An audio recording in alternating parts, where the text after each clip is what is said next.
Hi, this is Mark Nejmeh, and I want to talk to you about a stock I used to own, a stock that I have never shorted, but I definitely owned it.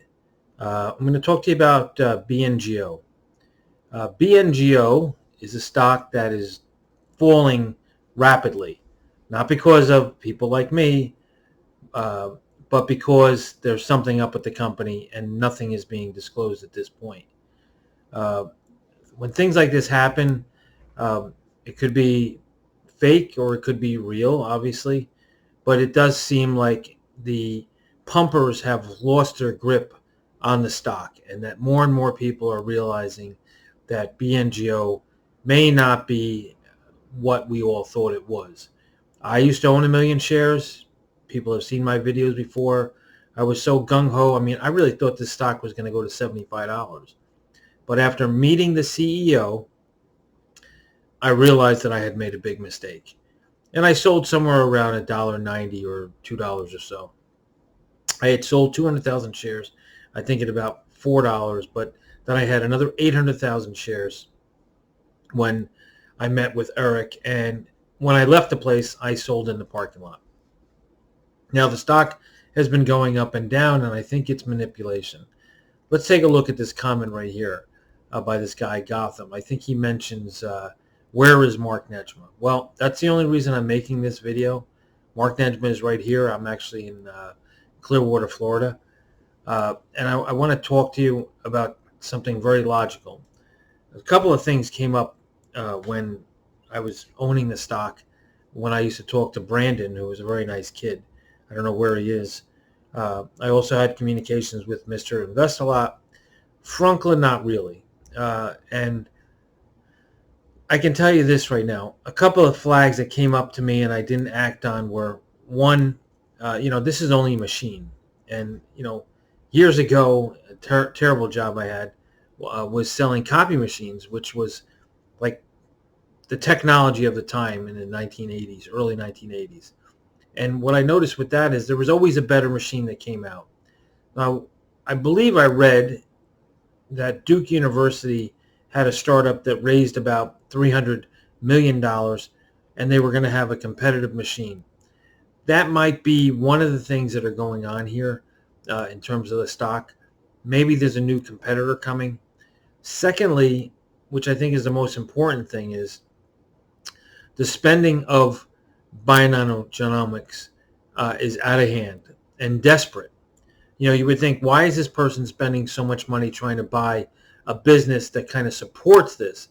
To me, from an entrepreneur standpoint, if one thing isn't working, you have to move to something else. And I think the one thing that isn't working is absolutely the Sapphire machine. And I'm going to kind of step away from as close to the camera as I am right now and kind of point out a few things, if I could. Just give me a second. I got to stand up. So what I understand is that there are about 240 machines sold right now. Let me see if I can step over here. Yeah, you can see me now. So there are 240 Sapphire machines sold. Let's assume that. When I was in Bionanogenomics' office, there were two machines side by side. And I said to Eric, how long does it take to get the results from a cancer test? Eric told me that it takes 2 weeks to get the results of a cancer test. Let me just change this back to here. Okay. It takes 2 weeks to get to a cancer test. It's kind of hard to figure this out. So if it takes 2 weeks for a cancer test and there's 240 machines, one machine can do 26 tests a year. Okay? 240 machines times 26 equals 6,000 flow cells.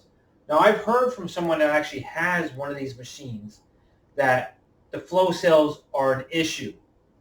There's a problem with the flow cells. Okay?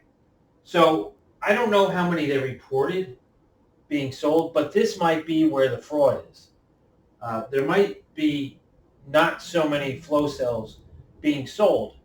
Now, when I met with Kathy Wood, I was gung-ho BNGO, but I asked her, I said, well, what do you think of BNGO? She says, not sustainable.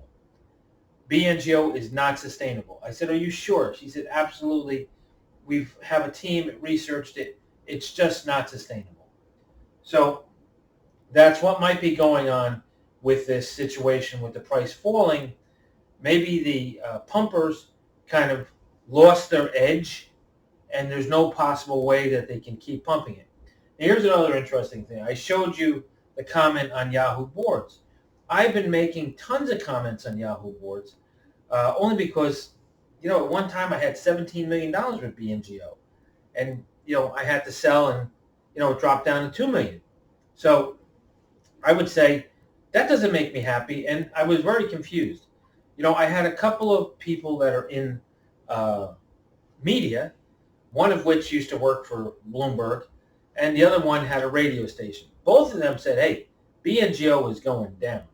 Now, these guys didn't tell me what they knew or how they knew it, but I did trust them. They're very good friends of mine, and I didn't sell. The stock was $3.50.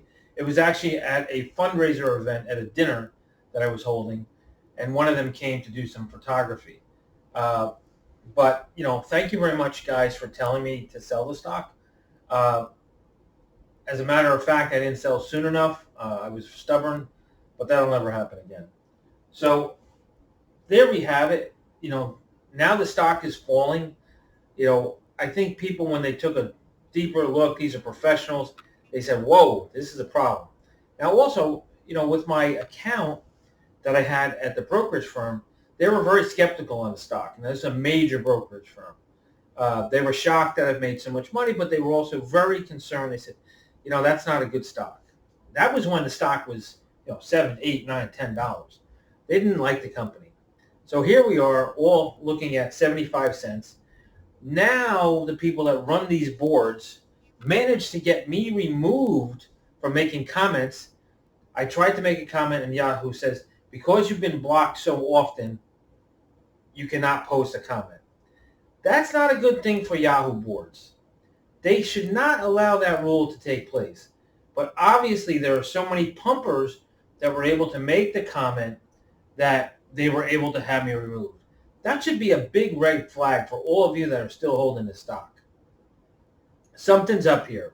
Something up maybe pretty big. Now that doesn't mean that it's not going to go from 75 cents to $1.50 because these guys pump the stock and make it look good and so forth. I think that this is a huge, huge thing going on. BNGO was targeted as one of the high-flying potential stocks. Motley Fool puts out these articles, which shocked me, actually. And, maybe there's some misinformation going on here. So I'd be very cautious with this stock. I'll never buy it. Shorting it is too risky because you can lose a lot more money by shorting a stock. I'm not a professional in terms of shorting stocks, but that's what I have to say. I don't trust ERIK. After meeting him, with my experience, meeting murderers, meeting thieves, meeting guys in the mafia, as a roofer, you meet a lot of different types of people. I kind of have a sense of who's good and who's not good. I'm out because I don't believe it's good. Will I watch this stock? Yes, I will. Now, I do have other stocks that I'm in right now, and I'll quickly mention them. CTXR. Supposedly, this company is going to get a couple of drugs approved by the FDA. I'm in a very high risk, not recommending it, not recommending CTXR, but I'm in ENDPQ. I have an average in ENDPQ of about 30 cents. I got into it, a big mistake, but I think that ENDPQ could go much higher. I'll report on some other stocks. I really like doing this. I actually want to change my life around and stop roofing and just kind of be focused on Newsweek and reporting things from around the country and around the world. Just my perspective, what do I see? Maybe it's helped you and maybe it doesn't help you.